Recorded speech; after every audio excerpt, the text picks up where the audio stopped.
घर परिवार में झगड़े और बहस होना आम बात है। कुछ बातों को लेकर लोगों के बीच एक राय नहीं बन पाती है, जिससे बहसबाजी की नौबत आ जाती है।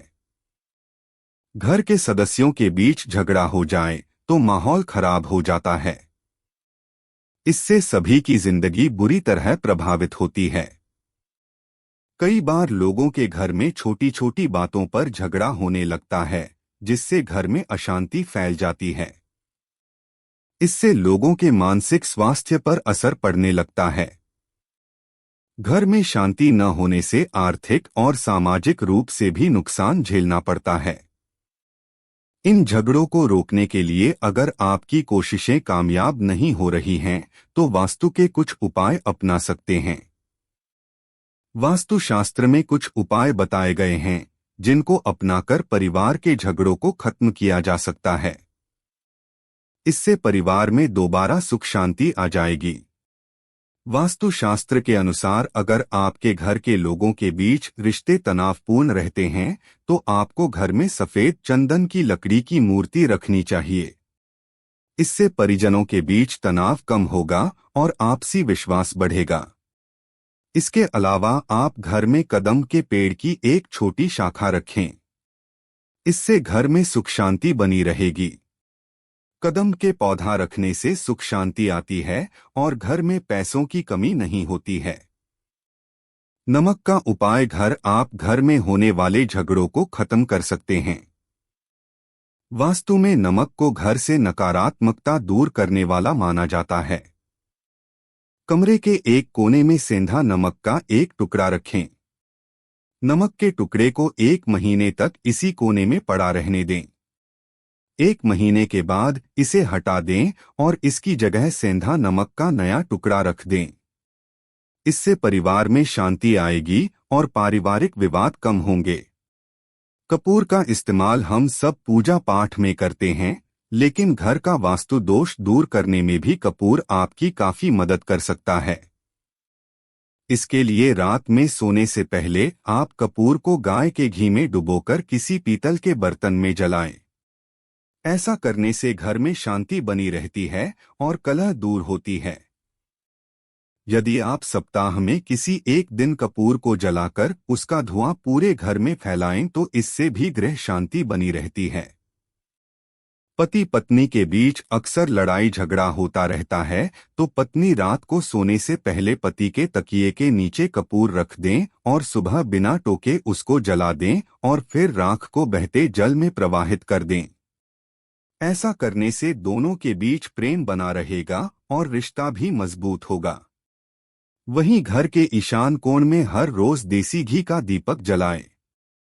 घर में नकारात्मक ऊर्जा को दूर करने के लिए मंगलवार के दिन हनुमान जी की पूजा करें। सुबह शाम हनुमान जी के सामने पंचमुखी दीपक जलाएं और अष्टगंध जलाकर उसकी सुगंध पूरे घर में फैलाएं। ऐसा करने से घर में मौजूद नकारात्मक ऊर्जा दूर होती है और पारिवारिक सदस्यों की उन्नति होती है। साथ ही इस उपाय से बच्चों को रोगों, शिक्षा में अड़चन, विवाद आदि चीजों से मुक्ति मिलती है। अमावस्या या श्राद्ध पक्ष में पितरों को तर्पण या भोजन कराएं और हर शुभ कार्य में पितरों को ध्यान अवश्य करें। साथ ही कौए, कुत्ते, गाय, चिड़ियों को दाना डालें और चींटियों को आटा डालें। वहीं पीपल या बरगद के पेड़ पर जल चढ़ाते रहें। ऐसा करने से पितृ दोष दूर होता है और पितरों के आशीर्वाद से घर में सुख शांति और उन्नति बनी रहती है। साथ ही पारिवारिक सदस्यों में आपसी प्रेम बना रहता है।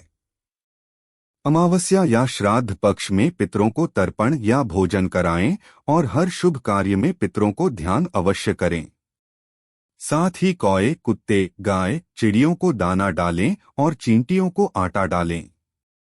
वहीं पीपल या बरगद के पेड़ पर जल चढ़ाते रहें। ऐसा करने से पितृ दोष दूर होता है और पितरों के आशीर्वाद से घर में सुख शांति और उन्नति बनी रहती है। साथ ही पारिवारिक सदस्यों में आपसी प्रेम बना रहता है। यदि परिवार में किसी एक महिला की वजह से झगड़ा रहता हो तो उसे शुक्ल पक्ष के सोमवार को उपहार में मूनस्टोन की चांदी की अंगूठी उपहार में दें। ध्यान रहे कि यह अंगूठी वह दाएं हाथ की अनामिका उंगली में पहने। यदि किसी घर की सभी महिलाओं के बीच आपस में किसी न किसी वजह से लड़ाई रहती हो तो ध्यान रखें कि वे सभी एक साथ लाल रंग के वस्त्र न पहनें। या किसी शुभ उपलक्ष्य पर भी सभी महिलाएं लाल रंग की पोशाक पहनने से बचें। यदि संभव हो सके तो परिवार के सभी सदस्य एक साथ बैठकर खाना खाएं। ये आपके मन में एकता और साथ साथ रहने का भाव पैदा करता है। हो सके तो आपको घर की रसोई में बैठकर ही खाना खाना चाहिए। ऐसा करने से आपके परिवार पर राहु की दशा के बुरे प्रभाव दूर होते हैं। भूलकर भी ना करें। ये काम बहुत से लोगों में आदत होती है कि वह बिस्तर पर भोजन करते हैं। ऐसा करना अशुभ माना गया है। साथ ही जो झूठे बर्तन किचन में रखते हैं, बाहर के जूते चप्पल घर के भीतर लाते हैं, वे घर में कई सारी समस्याओं को निमंत्रण देते हैं। हमेशा ध्यान रखना चाहिए कि बिस्तर पर भोजन न करें, बाहर के जूते चप्पल घर में न लाएं और किचन को हमेशा साफ सुथरा रखें।